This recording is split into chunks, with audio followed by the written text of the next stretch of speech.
Good morning, students of class 7th. I am Kusum Sethia of your English teacher. Let me welcome you in this first virtual class of English. Let's start chapter first of our NCERT book Honeycomb. Chapter name 3 questions. It means 3 सवाल. यह कहानी 3 सवालों पर आधारित है. एक राजा था, उसके पास 3 सवाल थे और वे उन सवालों के जवाब ढूंढ रहा था. अब हम उन सवालों के जवाब ढूंढेंगे. अब हम इस कहानी को शुरू करते हैं. वे 3 सवाल क्या थे और क्या जो वो राजा चाहता था वो उसे मिला? तो सबसे पहले हम इसके पार्ट फर्स्ट को पढ़ेंगे. The thought came to a certain king that he would never fail if he knew 3 things. These 3 things were: what is the right time to begin something? Which people should he listen to? What is the most important thing for him to do? एक दिन किसी राजा को अचानक से एक ख्याल आया कि वह कभी भी नहीं हारेगा अगर वो 3 चीज़ें जान जाएगा. तो ये 3 चीज़ें क्या थी? किसी भी चीज़ को शुरू करने का सही समय क्या है? उसे किस तरह के लोगों की बातें सुननी चाहिए और उसके लिए सबसे ज़रूरी काम कौन सा है जो उसे करना चाहिए? The king therefore sent messengers throughout his kingdom, promising a large sum of money to anyone who would answer these 3 questions. Many wise men came to the king, but they all answered his questions differently.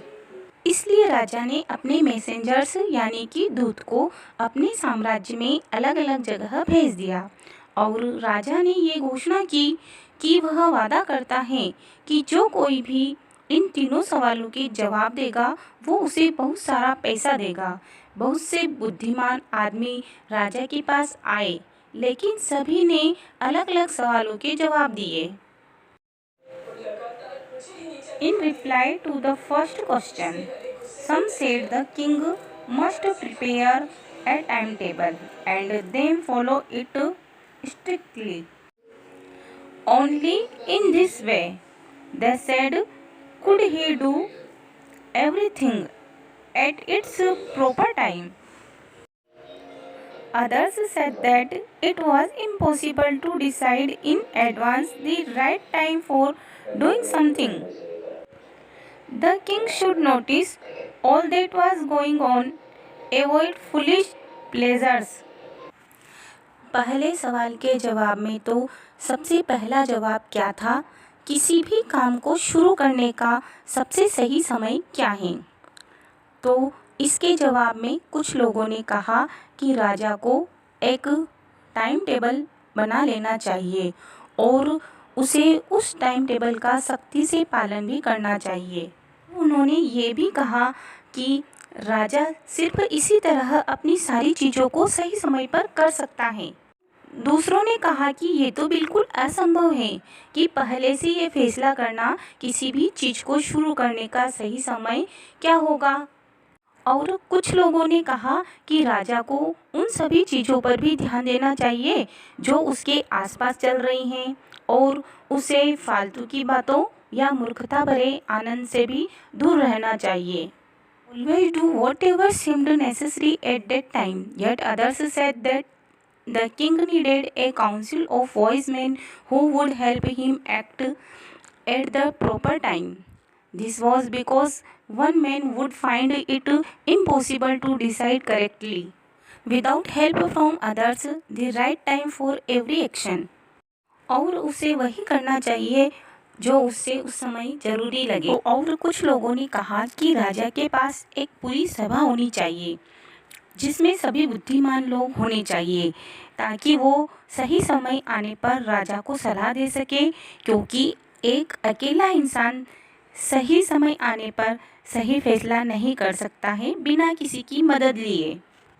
But then others said that there were some things which could be urgent. These things could not wait for the decision of the council. In order to decide the right time for doing something, it is necessary to look into the future, and only magicians could do that.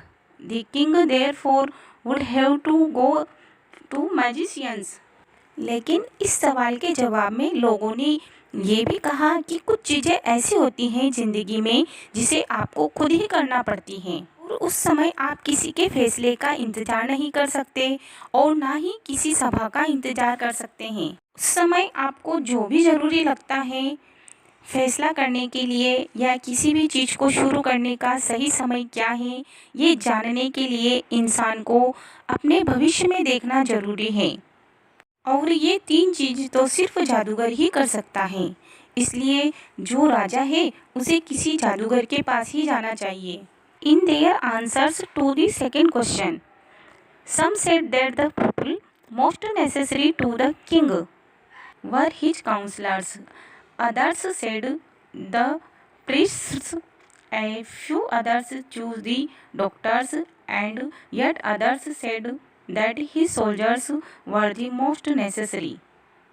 दूसरे सवाल के जवाब में कुछ लोगों ने कहा कि वो लोग जो राजा के लिए सबसे ज़रूरी है वो है उसके काउंसलर यानी कि सलाहकार या मंत्री, तो दूसरों ने कहा कि काउंसलर से ज़्यादा ज़रूरी पृष्ठ है यानी कि धर्मगुरु या पंडित, तो राजा को उसकी ही बातें सुननी चाहिए। तो दूसरों ने कहा कि जो डॉक्टर होते हैं यानी कि जो वैद्य होते हैं राजा को उनकी ही बातें सुननी चाहिए। उसके बाद कुछ लोगों ने कहा कि जो सोल्जर्स हैं यानी कि सैनिक हैं वो राजा के लिए सबसे ज़रूरी है और राजा को उनकी ही बातें सुननी चाहिए। और ये वो सारे जवाब थे जो राजा को उसके दूसरे सवाल के जवाब में मिले। Now next read the third question. To the third question, some said science, others choose fighting and yet others religious worship. As the answers to his questions were so different, the king was not satisfied and gave no reward. Instead, he decided to seek the advice of a certain hermit who was widely known for his wisdom. तीसरा सवाल क्या था कि राजा के लिए सबसे ज़रूरी काम क्या है या कौन सा है, तो इसके जवाब में कुछ लोगों ने कहा कि विज्ञान यानी कि राजा के लिए सबसे ज़रूरी काम विज्ञान है, तो कुछ ने कहा कि लड़ाई करना यानी कि राजा के लिए लड़ाई करना सबसे ज़रूरी काम है, तो दूसरों ने कहा कि राजा के लिए सबसे ज़रूरी काम पूजा पाठ है। अब हर सवाल के लिए बहुत से लोग जवाब दे रहे थे और हर किसी के जवाब अलग अलग थे, तो इसलिए राजा बिल्कुल भी संतुष्ट नहीं हुआ और इसलिए उसने किसी को भी कोई इनाम नहीं दिया। इसके बाद राजा ने फैसला किया कि उसके लिए सबसे अच्छा रहेगा कि इसकी बजाय वो किसी सन्यासी से सलाह ले जो अपनी समझदारी और बुद्धिमानी के लिए जाना जाए।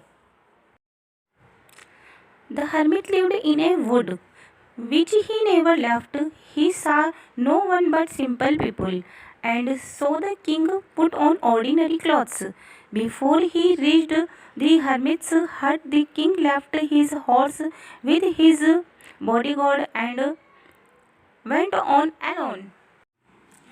जो सन्यासी था वह जंगल में रहता था और वो उस जंगल को छोड़कर कहीं नहीं जाता था, किसी से नहीं मिलता था। अगर कोई साधारण व्यक्ति होता था तो उससे मिलता था, इसलिए राजा ने सन्यासी से मिलने के लिए साधारण से कपड़े पहन लिए। इससे पहले कि वो उस सन्यासी की कुटिया में पहुंचता, उसने अपने घोड़े और अपने सैनिकों को वहीं पीछे छोड़ दिया और अकेला ही निकल गया। As the king came near the hermit's hut, he saw the hermit digging the ground in front of his hut. He greeted the king and continued digging. The hermit was old and weak, and as he worked, he breathed heavily. जैसे ही राजा सन्यासी की कुटिया के पास पहुंचता है तो वहाँ वो देखता है ये जो सन्यासी है अपनी कुटिया के सामने ही जमीन खोद रहा है और वो राजा को देखकर राजा का स्वागत करता है और दोबारा से अपनी ज़मीन खोदने लगता है। तो जो सन्यासी था वो बहुत बूढ़ा और कमज़ोर था और जब वो इतना काम कर रहा था जो उसकी सांसें थी वो काफ़ी फूल रही थी। The king went up to the hermit and said, I have come to you, wise hermit, to ask you to answer 3 questions. How can I learn to do the right thing at the right time? Who are the people I need most? And what affairs are the most important? जो राजा होता है वो सन्यासी के पास जाता है और उससे कहता है, सन्यासी बाबा जी, मैं आपके पास यहाँ आया हूँ क्योंकि आप काफ़ी समझदार हैं। आपसे अपने 3 सवालों के जवाब चाहता हूँ। फिर राजा अपने तीनों सवाल सन्यासी के सामने दोहराता है। कैसे पता चलेगा कि सही चीज़ को करने का सही समय कौन सा होता है? मुझे कौन से लोगों की बातें सुननी चाहिए? ऐसी चीज़ें हैं जो सबसे ज़्यादा ज़रूरी हैं।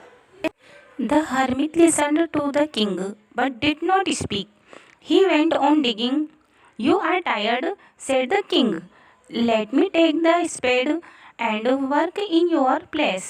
Thanks, said the hermit, giving the king his spade. Then he sat down on the ground. जो सन्यासी होता है वह राजा की सारी बातें तो सुनता है, कोई भी जवाब नहीं देता और लगातार बस अपनी जमीन खोदता रहता है। फिर राजा ने उस सन्यासी को देखकर कहा कि आपको देखकर लगता है कि आप काफ़ी थक चुके हैं, तो आप एक काम कीजिए, आपका यह फावड़ा मुझे दे दीजिए। आपकी जगह मैं यह काम कर देता हूँ। जो सन्यासी था वह यह बात सुनकर बड़ा खुश हुआ और उसने राजा को धन्यवाद दिया और खुद जाकर जमीन पर बैठ गया। When the king had dug 2 beds, he stopped and repeated his questions.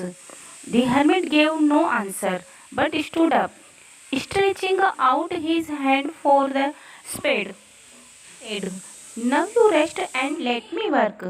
But the king did not give him the spade and continued to dig.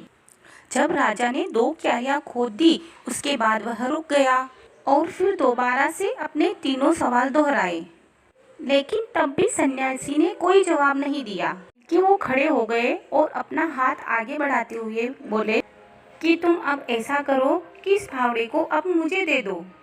अब तुम जाकर आराम करो, अब मैं इस काम को खुद करूँगा। राजा ने उन्हें फावड़ा नहीं दिया और कहा कि नहीं नहीं, ये काम तो मैं ही करूँगा। और राजा जो है वो दोबारा से पूरी ज़मीन को खोदने लग गए। 1 hour passed, then another. The sun went down behind the tree, and at last the king stuck the spade into the ground and said, I came to you, wise man, for an answer to my questions. If you can give me no answer, tell me so and I will return home. 1 घंटा बीत गया, फिर उसके बाद दूसरा घंटा भी बीत गया और देखते देखते 3 घंटे बीत गए। सूरज भी पेड़ों के पीछे छुपने लग गया और आखिरकार क्या हुआ, राजा ने उस फावड़े को जमीन पर रख दिया। कहा कि मैं यहाँ आपके पास इसलिए आया हूँ कि आप एक बुद्धिमान आदमी हैं और मैं अपने सवालों के जवाब जान सकूँ, पर आप मेरे सवालों के जवाब नहीं दे सकते हो, तो आप मुझे बता दीजिए ताकि मैं अपने घर वापस लौट जाऊँगा। तभी सन्यासी ने कहा, देखो भागता हुआ कोई इधर आ रहा है। Now we will read part 2 in next video. So students, I hope understood this chapter very well. Thank you.